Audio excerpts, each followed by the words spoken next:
Hey, good morning, guys, and welcome to your morning cup of inspiration. I have been in a 2-week battle, and I think it'll actually be 2 weeks tomorrow that I caught a cold. And it was while I was out in California visiting my daughter and her family and the grandkids. And like a day or two before we came back, I felt it coming on, started getting to me. And since that time, we were out there like 10 days, been back almost 2 weeks. And in that time period, nothing has seemed normal. And I'm sitting here almost 2 weeks into this cold, still can't get over it. And the last week or so has been very discouraging. And in my mind, I'm going, Terry, it's only a cold. But it's interesting how the enemy will allow things in our life to discourage us, even if it's just a cold.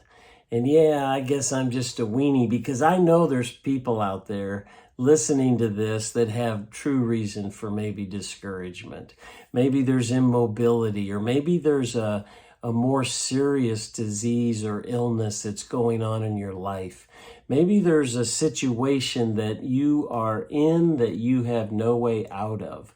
Whatever it is, I want to encourage you this morning that God can overcome discouragement. And I'm working hard to try to come out of it, praying every day for healing. Obviously, prayer is the first thing we need to do to trust Him. And then we need to be encouraged by His words. Listen to some of the verses that I've just run across to share with you.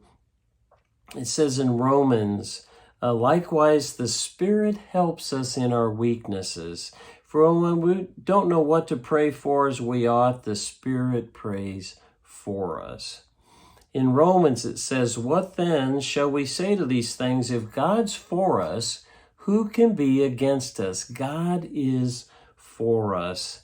1 Corinthians, it says, my beloved brothers, be steadfast, immovable, always abounding in the work of the Lord, knowing that in the Lord your labor is not in vain.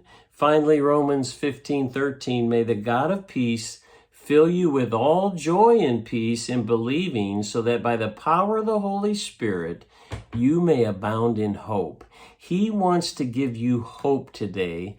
He wants to give me hope today. So if you're discouraged, I'd like to encourage you to go to the Word. Allow His Spirit to bring you fresh hope. Maybe turn your eyes to other people and not to yourselves. So many times when we try to encourage others, then God somehow dissipates that discouragement in our life and we can be encouraged. But I know what you're going through to a degree, still fighting that cold, but I believe that God will be an encouragement to each of us this morning as we lean into Him. Hey, God bless. Thanks for joining me for that morning cup of inspiration, and we'll see you next time.